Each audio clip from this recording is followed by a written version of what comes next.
الطاهرين أما بعد فأعوذ بالله من الشيطان الرجيم بسم الله الرحمن الرحيم لقد سمع الله قول الذين قالوا إن الله فقير ونحن أغنياء وقال الله تعالى في مقام آخر وما لأحد عنده من نعمة تجزى إلا ابتغاء وجه ربه الأعلى ولسوف يرضى آمنت بالله صدق الله المولانا العظيم وبلغنا رسوله النبي الكريم الأمين المختار الكريم ونحن على ذلك لمن الشاهدين والشاكرين والحمد لله رب العالمين شمع رسالت کے پروانوں قادہ توحید کے متوالوں قرآن مجید والفرقان حمید کی چند آیت کریمہ کو اپنا موضوع سخن بنایا. اس کے متعلق کچھ عرض کرنے سے قبل آئیے ہم سب مل کر آقا نامدار مدینے کے تاجدار جناب احمد مجتبی جان سے پیارے محمد مصطفیٰ صلی اللہ تعالی علیہ وسلم کی بارگاہ بے کس پناہ میں ایک مرتبہ جھوم جھوم کر ہدیہ درود پیش کریں اور پڑھے بآواز بلند اللہم صلی علی سیدنا و مولانا محمد مبارک وسلم صلی علیہ الصلوۃ والسلام علیک یا رسول اللہ صلی اللہ تعالی علیہ وسلم. الحمدللہ یہ میرے لیے بہت ہی سعادت کی بات ہے کہ حقیقت میں تو نہیں تصویر ہی کے سامنے گنبد خضرا کے سامنے شان صدیق اکبر بیان کرنے کا موقع مل رہا ہے. سیدی سرکار اعلیٰ حضرت رضی اللہ تعالیٰ عنہ اسی کی منظر کشی یوں کرتے ہیں کہ محبوب رب عرش ہے اس سبز قبہ میں، محبوب رب عرش ہے اس سبز قبہ میں، پہلو میں جلوہ گاہ عتیق و عمر کی ہے، اور صدیق بلکہ غار میں جان ان پہ دے چکے، صدیق بلکہ غار میں جان ان پہ دے چکے، اور حفظ جان تو جان فروز غرر کی ہے. اور ڈاکٹر اقبال لکھتے ہیں کہ پروانے کو چراغ بلبل کو پھول بس صدیق کے لیے خدا کا رسول بس. برادران ملت اسلامیہ، ہم اور آپ یہاں پر حاضر آئے ہیں تو صرف سیدنا صدیق اکبر رضی اللہ تعالیٰ عنہ کی محبت میں حاضر آئے ہیں، اس لیے کہ آپ کی ذات یقیناً کوئی محتاج تعارف نہیں ہے. آپ ہی کی ذات وہ ذات ہے جن کو امام العاشقین کہا جاتا ہے. آپ ہی کی ذات وہ ذات ہے جن کو اصدق الصادقین کہا جاتا ہے. آپ ہی کی ذات وہ ذات ہے جن کو خطیب الصحابہ کہا جاتا ہے. آپ ہی کی ذات وہ ذات ہے جن کو امام الصحابہ کہا جاتا ہے. آپ ہی کی ذات وہ ذات ہے جن کو وکیل الصحابہ کہا جاتا ہے. آپ ہی کی ذات وہ ذات ہے جن کو سسر سید المرسلین کہا جاتا ہے. آپ ہی کی ذات وہ ذات ہے جن کو خلیفۃ المسلمین کہا جاتا ہے. اور آپ ہی کی ذات وہ ذات ہے جن کو سیدنا صدیق اکبر رضی اللہ تعالیٰ عنہ کہا جاتا ہے. عزیزان ملت اسلامیہ، جس آیت کریمہ کو میں نے اپنا موضوع سخن بنایا، آئیے پہلے اس آیت کریمہ کی تھوڑی تشریح کروں، پھر میں آپ کو بتاؤں کہ شان صدیق اکبر رضی اللہ تعالیٰ عنہ کیا ہے. قرآن کریم کی آیت کریمہ ہے لقد سمع اللہ قول الذین قالوا ان اللہ فقیر ونحن اغنیاء. اس آیت کریمہ کا پس منظر پہلے سماعت کرے کہ یہ آیت کریمہ کیوں نازل ہوئی، آخر اس کی وجہ کیا تھی. تو سنیں، چند یہودی کھڑے ہوئے تھے اور آپس میں گفتگو شنید کر رہے تھے، آپس میں بات چیت کر رہے تھے. وہاں سے سیدنا صدیق اکبر رضی اللہ تعالیٰ عنہ کا گزر ہوا، اور گزر ہونے کے بعد جب آپ نے دیکھا کہ یہودی کے بڑے بڑے علماء کھڑے ہیں، بڑے بڑے عالم کھڑے ہیں، تو آپ نے ان سے کہا کہ میں تمہارے پاس آنے کی اجازت چاہتا ہوں، میں چاہتا ہوں کہ میں تمہاری مجلس میں آؤں. تو کچھ لوگوں نے کہا کہ ہم آپ کو اجازت نہیں دے سکتے، لیکن کچھ لوگوں نے کہا کہ ان کو اجازت دے دی جائے، آخر یہ کر کیا لیں گے ہمارا. چونکہ وہ جانتے تھے کہ صدیق اکبر آخری نبی کے بہت قریبی دوست ہیں اور سید الانبیاء کو بہت ماننے والے ہیں. تو عزیزان ملت اسلامیہ، جب سیدنا صدیق اکبر رضی اللہ تعالیٰ عنہ ان لوگوں کے مجمع میں حاضر ہوئے، ان لوگوں کے مجمع میں جا کر پہنچے، تو صدیق اکبر رضی اللہ تعالیٰ عنہ نے ان یہودیوں سے ایک سوال کیا، اور آپ نے سوال بھی بڑا پیارا کیا. وہ سوال یہ تھا کہ بتاؤ کہ تمہاری کتاب میں وہ اوصاف ہے کہ نہیں ہے جن کو میں میرے محبوب میں دیکھتا ہوں. مطلب یہ ہے کہ تمہاری کتاب توریت اور انجیل جس کو تم پڑھتے ہو کیا اس میں آخری نبی کے اوصاف ہے کہ نہیں ہے؟ انہوں نے کہا ہاں آخری نبی کے اوصاف تو اس کے اندر موجود ہے. تو بتاؤ کیا میرے محبوب میں وہ صفتیں پائی جاتی ہے کہ نہیں پائی جاتی ہے؟ تو ان لوگوں نے کہا کہ ابھی ہم تم کو اس کا جواب نہیں دے سکتے، اس لیے کہ تمہارے جو محبوب ہے تم جن کو نبی کہہ رہے ہو ان کے اندر وہ صفت موجود نہیں ہے جن صفت کا چرچا تم ہم سے کر رہے ہو. تو سیدنا صدیق اکبر رضی اللہ تعالیٰ عنہ ان سے فرماتے ہیں کہ جاؤ اپنی کتاب لے کر آؤ اور میں میرے آقا کو لے کر آتا ہوں، تم اوصاف پڑھنا شروع کرنا، میں ان میں دکھانا شروع کر دوں گا. تم اوصاف پڑھتے جانا، میں ان میں دکھاتا چلا جاؤں گا. تو برادران ملت اسلامیہ جب بات زیادہ بڑھ گئی، جب بات حد سے زیادہ بڑھ گئی تو کسی نے یہ کہا کہ دیکھو ہم کسی کی کوئی بات نہیں مانتے، ہم یہاں تک کہ معاذ اللہ کی بات بھی نہیں مانیں گے اس لیے کہ اللہ فقیر ہے. انہوں نے یہ کہا کہ اللہ محتاج ہے، اس لیے کہ قرآن کریم کی یہ آیت کریمہ جو نازل ہوئی تھی من ذا الذی یقرض اللہ قرضا حسنا، کون ہے جو اللہ کو قرض حسن دے؟ تو ان لوگوں نے یہودیوں نے یہ کہا تھا کہ اللہ ہم سے قرضہ مانگ رہا ہے، تو گویا اللہ محتاج ہوا اور ہم مالدار ہوئے، ہم غنی ہوئے. تو صدیق اکبر رضی اللہ تعالیٰ عنہ کو جلال آیا. اعلیٰ حضرت لکھتے ہیں کہ قوت صدیقی کے ساتھ آپ نے اسے زوردار تماچا مارا اور اتنا زوردار تماچا مارا کہ وہ وہیں پر غش کھا کر گر گیا. عزیزان ملت اسلامیہ گویا صدیق اکبر رضی اللہ تعالیٰ عنہ یہ بتا رہے تھے کہ ہم نبی کی توہین نہیں برداشت کر سکتے تو پھر اللہ کی توہین ہم کیسے برداشت کریں گے؟ عزیزان ملت اسلامیہ جب اتنی بات ہوئی صدیق اکبر رضی اللہ تعالیٰ عنہ وہاں سے نکل گئے، وہاں سے جا چکے تھے.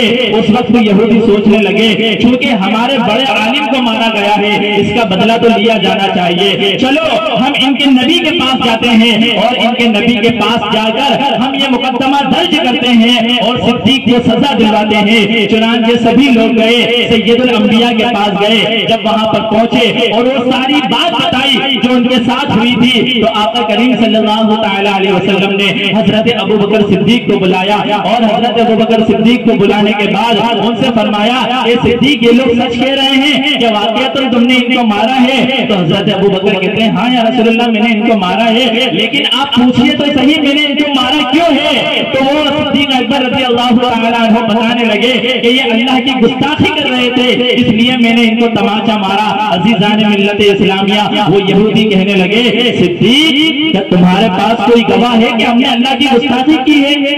تو اس وقت صدیق اکبر رضی اللہ تعالیٰ عنہ نے فرمایا کہ میرے پاس کوئی گواہ دنیا کے اندر نہیں ہے لیکن میری گواہی کوئی اور دینے والا ہے، میری گواہی کوئی اور دے گا.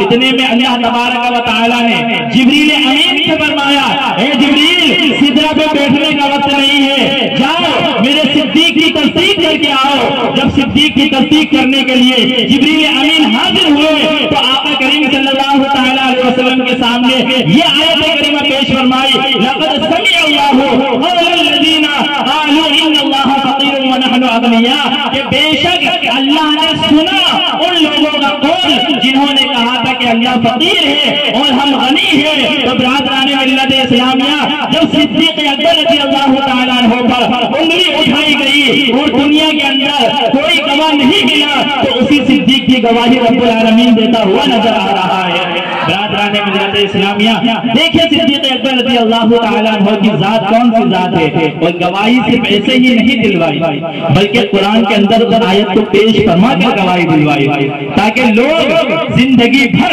صدیق اکبر رضی اللہ تعالیٰ عنہ کی عظمت کو سمجھتے ہوئے چلیں. اور جو دوسری آیت کریمہ آپ کے سامنے پیش کی بہت مشہور وہ بات ہے جو آپ بارہا سماعت کرتے رہتے ہیں لیکن اس میں سے کچھ نکات آپ کے سامنے پیش کرنے کی کوشش کروں. وَمَا لِأَحَدٍ عِنْدَهُ مِن نِعْمَةٍ تُجْزَى، اور اس پر کسی کا کوئی انسان نہیں جس کا بدلہ دیا جاتا ہو، وہ تو صرف اپنے رب کی رضا حاصل کرنے کے لیے کرتا ہے اور عنقریب اس سے اس کا رب راضی ہوگا. وَلَسَوْفَ يَرْضَى. حفاظ اکرام یہاں پر موجود ہیں. سورہ لیل کی آیت کریمہ ہے اور لیل کہتے ہیں رات کو، اور اس کے اندر صدیق اکبر کی شان موجود ہے. اسی کے فوراً بعد ایک سورت اور آتی ہے جس کا نام ہے سورہ دوحا. دوحا کہتے ہیں صبح کو، لیل رات کو، اور دوحا صبح کو. اور پوری سورہ دوحا آپ پڑھ کر دیکھ لیں، اس میں رسول اللہ صلی اللہ تعالی علیہ وسلم کے اوصاف بیان کیے گئے ہیں. والضحى واللیل اذا سجى ما ودعك ربك وما قلى. گویا اشارہ مل رہا ہے کہ ادھر لیل ہے، یعنی جہاں پر صدیق اکبر کا ذکر ہے وہ سورہ لیل میں ہے، جہاں پر رسول اللہ کا ذکر ہے وہ سورہ دوحا ہے. جس طریقے سے دنیا کا نظام چلانے کے لیے دنوں رات کا ہونا ضروری ہے، اسی طریقے سے لوگوں کے دلوں میں محبت بسانے کے لیے صدیق و نبی کا ذکر ہونا ضروری ہے. اور عزیزان ملت اسلامیہ، اس سورہ مبارکہ کے اندر اللہ تبارک و تعالی نے فرمایا وَلَا سَوْفَ يَرْضَىٰ، ان قریب اللہ راضی ہو جائے گا. یہ صدیق اکبر کے لیے. اور اسی کی دوسری سورت جو سورہ دوحا ہے اس میں اپنے محبوب کے لیے فرماتا ہے وَلَا سَوْفَ يُعْطِيكَ رَبُّكَ فَتَرْضَىٰ، اے محبوب ہم آپ کو اتنا دیں گے آپ راضی ہو جائیں گے. گویا اللہ تبارک و تعالی کا جو انداز کلام ہے وہ اپنے نبی سے بھی ویسا ہی ہے جیسے کہ صدیق اکبر سے ہے. صدیق اکبر سے بھی وہی انداز ہے جو اپنے نبی سے کلام فرمانے کا انداز ہے. اور برادران ملت اسلامیہ، ایک بات اور مجھے اس کے اندر نظر آئی، ہم کسی بھی ذات کا جب عرس پاک مناتے ہیں، جب یوم وصال مناتے ہیں تو ہم شب میں مناتے ہیں، رات میں مناتے ہیں. جیسے سیدنا صدیق اکبر رضی اللہ تعالی عنہ کے وصال کی تاریخ 22 ہے تو ہم 21 کا دن گزار کر 22ویں شب کو ان کا اہتمام کرتے ہیں، یعنی 21 کا ہم خیال رکھتے ہیں. اسی طریقے سے رسول اللہ صلی اللہ تعالی علیہ وسلم کی یوم ولادت 12 ربیع النور شریف ہے تو ہم 11 گزار کر 11 کا بھی خیال رکھتے ہیں. اور آپ سورہ لیل اٹھا کر دیکھیں 21 آیتیں اس میں نظر آئے گی، اور سورہ دوحا اٹھا کر دیکھیں تو 11 آیتیں اس میں آپ کو نظر آئے گی. برادران ملت اسلامیہ، یہ اللہ تبارک و تعالی، یہ رسول اللہ صلی اللہ تعالی علیہ وسلم نے حضرت ابوبکر صدیق رضی اللہ تعالی عنہ نے جو حضرت بلال کو آزاد کرایا تھا، اب سمجھے حضرت بلال کو جو آزاد کرایا تھا تو اس آزادی کا خیال اللہ کے رسول نے بعد میں بھی فرمایا. یعنی حضرت علی رضی اللہ تعالی عنہ اس حدیث کو روایت کرتے ہیں کہ آقا کریم صلی اللہ تعالی علیہ وسلم نے 3 دعا فرمائی. وہ 3 دعا یہ تھی کہ اللہ ابو بکر پر رحم فرما، اس لیے کہ اس نے اپنی بیٹی کا نکاح مجھ سے کیا. وجہ یہ تھی کہ حضرت عائشہ صدیقہ رضی اللہ تعالی عنہ، اس لیے کہ اگر ہم جن سے شادی کریں اور اگر وہ قائدے کی بیوی ہو تو ہم اس کے والدین کو دعا دیتے ہیں کہ کتنی اچھی پرورش کی ہے. تو اللہ کے رسول صلی اللہ تعالی علیہ وسلم صدیق اکبر کے لیے رحم کی دعا کر رہے ہیں کہ صدیق نے عائشہ کی پرورش کتنی اچھی کی ہے اور پھر اسے میرے نکاح میں دے دیا ہے. عزیزان ملت اسلامیہ، یہاں پر ایک بات اور میں آپ کو بتاتا ہوا چلو تاکہ رافضیت اور خارجیت دونوں کا جنازہ بھی نکل جائے. اعلیٰ حضرت رضی اللہ تعالی عنہ اپنی کتاب فتاوی رضویہ شریف میں اس حدیث کو نقل فرماتے ہیں اور لکھتے ہیں کہ اللہ تبارک و تعالی نے اللہ کے رسول کو یہ اعجاز عطا فرمایا، اے محبوب تم جس کو رشتہ دو وہ بھی جنتی اور جس سے رشتہ لو وہ بھی جنتی، دونوں جنتی ہیں. اب حضرت علی سے کیا رشتہ ہے تو حضرت علی کو اپنی بیٹی دے دی، حضرت فاطمہ دے دی تو حضرت علی جنتی ہو گئے. اسی طریقے سے حضرت علی کو تو ایک دی ہے، حضرت عثمان غنی کو آپ نے 2 بیٹیاں عطا فرمائی ہے، ایک حضرت رقیہ ہے، ایک حضرت ام کلثوم ہے. حضرت عثمان غنی بھی جنتی ہو گئے. اسی طریقے سے صدیق اکبر سے اپنے صدیق اکبر سے ان کی بیٹی لی ہے، صدیق اکبر بھی جنتی ہے. حضرت عمر سے ان کی بیٹی حضرت حفصہ کو طلب کیا ہے، حضرت عمر بھی جنتی ہے. اور برادران ملت اسلامیہ، وہ جو لوگ جو حضرت امیر معاویہ پر طرح طرح کی بکواس کرتے ہیں، ان پر بھونکتے رہتے ہیں، تو سنیے حضرت امیر معاویہ کی جو بہن ہے حضرت ام حبیبہ وہ بھی سرکار کے نکاح میں ہے، تو گویا حضرت امیر معاویہ بھی جنتی ہو گئے. عزیزان ملت اسلامیہ، اب دیکھیں صدیق بھی جنتی، عمر بھی جنتی، عثمان بھی جنتی، علی بھی جنتی، معاویہ بھی جنتی. تو پھر جھگڑا کس بات کا ہے؟ نہ رافضی صحیح ہے نہ خارجی صحیح ہے. اس لیے کسی عاشق نے کیا ہی خوب کہا تھا کہ اپنے دل میں اعلیٰ حضرت کی محبت کو مستحکم کر لو، اعلیٰ حضرت کو اپنے دل کا حاکم بنا لو. اس لیے کہ اعلیٰ حضرت کو جب تم اپنے دل کا حاکم بناؤ گے تو نہ وہاں پر رافضیت ہو سکتی ہے نہ وہاں پر خارجیت ہو سکتی ہے. برادران ملت اسلامیہ تو عرض یہ کر رہا تھا کہ اللہ کے رسول صلی اللہ علیہ وسلم نے دعا فرمائی کہ مولا ابو بکر پر رحم کر کہ اس نے اپنی بیٹی میرے نکاح میں دی. دوسری دعا آپ نے یہ فرمائی کہ مولا ابو بکر پر رحم کر کہ وہ غار میں مجھے اپنے کندھے پر اٹھا کر لے گیا. اور آپ نے یہ بات بارہا سماعت فرمائی ہے کہ غار میں سیدنا ابو بکر صدیق رضی اللہ تعالی عنہ نے رسول اللہ صلی اللہ تعالی علیہ وسلم کو اپنے کندھے پر بٹھایا اور غار کا راستہ طے کیا. غار کا راستہ کوئی سیدھا سیدھا راستہ نہیں تھا بلکہ اوپر چڑھان کرنا تھی، ایسا وہ راستہ تھا.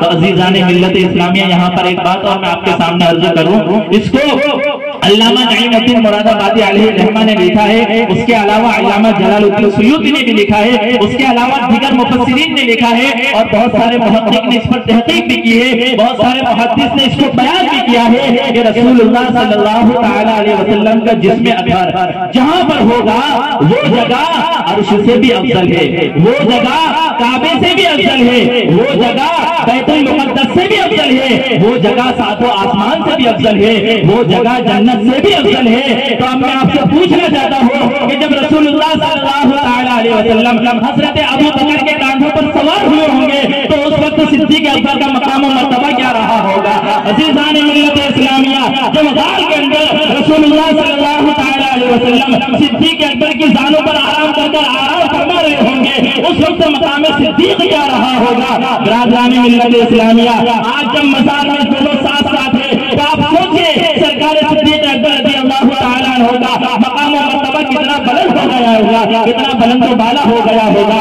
برادران ملت اسلامیہ اسی بات کو یاد کر کے سرکار دو عالم صلی اللہ تعالیٰ علیہ وسلم دعا فرماتے ہیں کہ مولا ابو بکر پر رحم فرما کہ وہ مجھ کو کاندھے پر اٹھا کر غار میں لے گیا. اور تیسری دعا رسول اللہ صلی اللہ تعالیٰ علیہ وسلم نے یہ فرمائی کہ مولا ابو بکر پر رحم فرما اس لیے کہ اس نے اپنے مال سے بلال کو آزاد کیا ہے. اب ذرا اس منظر کو بھی آپ ملاحظہ کریں، حضرت بلال کو آزاد کرنا کوئی آسان نہ تھا، اس لیے کہ امیہ بڑا بدبخت انسان تھا، وہ بہت پریشان کرتا تھا، وہ ہر وقت مارا کرتا تھا. صدیق اکبر رضی اللہ تعالیٰ عنہ حضرت بلال کے پاس پہنچے اور پہنچ کر یہ کہنے لگے کہ بلال یہ تمہیں اتنا مارتا ہے تو تم اس کے سامنے اللہ کا نام نہ لیا کرو، اس کے سامنے نہ لیا کرو. اس وقت حضرت بلال نے کہا ٹھیک ہے. ادھر صدیق اکبر گئے، ادھر پھر سے آپ نے اللہ کا نام اور اللہ کے رسول کا نام لینا شروع کر دیا. وہ پھر مارنے لگا. 3 دن گزر گئے. صدیق اکبر کہنے لگے کہ میں سمجھا رہا ہوں سمجھ نہیں رہا ہے. امیہ کہنے لگا کہ آپ کے سمجھانے سے نہیں سمجھ رہا ہے، میرے مارنے سے نہیں سمجھ رہا ہے، اب میں اس غلام کا کروں تو کیا کروں؟ امیہ کہنے لگتا ہے اے ابو بکر تم اس کو خرید کیوں نہیں لیتے؟ تو صدیق اکبر رضی اللہ تعالی عنہ نے اس سے فرمایا کہ میں تیرے منہ سے یہی سننا چاہتا تھا، اب بول اس کی قیمت کیا لگاتا ہے، اب بول اس کی قیمت کیا لگاتا ہے؟ تو امیہ کہنے لگا 10 درہم. صدیق اکبر نے فرمایا 10 درہم دیں گے. امیہ سوچنے لگا کہ اس کی قیمت 1 درہم بھی نہیں ہے، ابو بکر 10 درہم دینے کو تیار ہے. اس کا لالچ بڑا، اس نے کہا 100 درہم. صدیق اکبر نے فرمایا کہ منظور ہے. اس کا لالچ اور بڑا تو کہنے لگا کہ یہ غلام جو مجھے تم سے چاہیے یہ تمہارا خوبصورت غلام ہے. صدیق اکبر نے فرمایا جا منظور ہے. پھر وہ کہنے لگا کہ مجھے اور مال چاہیے، یہاں تک کہ 5 اوقیہ سونا، 5 اوقیہ سونا آپ نے اس کو عطا کیا. جس نے صدیق اکبر کو غلام بنا کر رکھا تھا یعنی امیہ کو. اور 5 اوقیہ سونا کتنا ہوتا ہے جانتے ہیں آپ؟ کم و بیش 32 تولہ سونا ہوتا ہے آج کے حساب سے 16 لاکھ روپے کا سونا. اور صدیق اکبر رضی اللہ تعالیٰ عنہ فرماتے ہیں کہ اگر وہ مجھ سے 100 اوقیہ بھی مانگتا میں تب بھی اس کو دے دیتا. اب جب تمام مال دینے کے بعد امیہ کہنے لگا کہ صدیق اے ابو بکر میں تو سمجھتا تھا کہ تجارت کی دنیا میں تم سے بڑا کوئی ماہر نہیں ہے، تو تم نے آج ایسی تجارت کی ہے کہ مجھے تم پر ہنسی آ رہی ہے اور تم نے اپنی تجارت میں نقصان کیا ہے. تو صدیق اکبر رضی اللہ تعالیٰ عنہ جواباً ارشاد فرماتے ہیں اے امیہ سن، آج تک اس سے بہتر تجارت صدیق نے کبھی کی ہی نہیں ہے، اس لیے کہ میں نے جتنا تجھے خالی کیا ہے اتنا میں نے کسی کو بھی خالی نہیں کیا ہے. امیہ کہنے لگا ایسا کیسے ہوا؟ آخر اس کی وجہ کیا ہے؟ آپ نے مجھے کیسے خالی کیا؟ تو پوچھنے لگے کہ بلال میں تجھے کیا عیب نظر آیا؟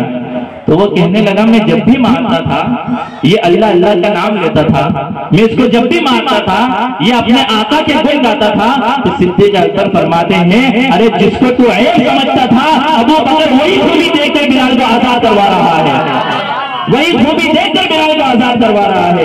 اور برادران ملت اسلامیہ، جب صدیق اکبر رضی اللہ تعالیٰ عنہ حضرت بلال کو لے کر بارگاہ مصطفیٰ میں حاضر ہوئے، بارگاہ مصطفیٰ میں پہنچے تو جیسے ہی حضرت بلال نے رسول اللہ صلی اللہ تعالیٰ علیہ وسلم کی زیارت کی ویسے ہی آپ غش کھا کر گر پڑے، حضرت بلال گر پڑے۔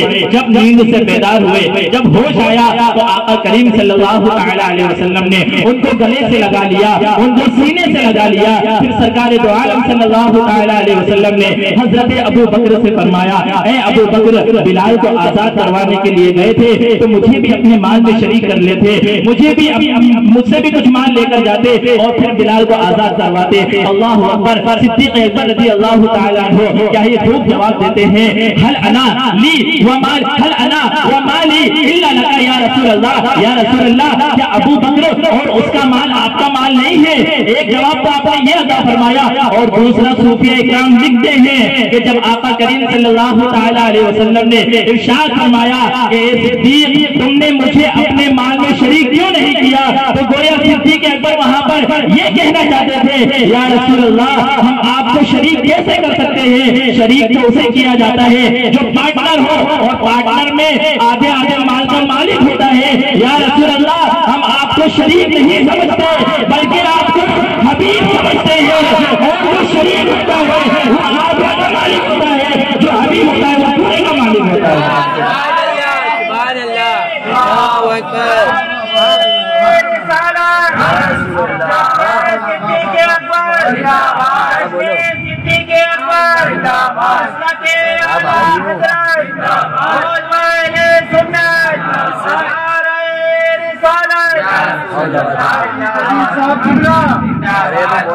تو یا رسول اللہ ہم آپ کو شریک نہیں سمجھتے بلکہ حبیب سمجھتے ہیں، جو حبیب ہوتا ہے وہ کل کا مالک ہوتا ہے۔ میرے امام اسی کی طرف اشارہ کر کے گئے ہیں میں تو مالک ہی کہوں گا کہ ہو مالک کے حبیب، یعنی محبوب و محب میں نہیں میرا تیرا۔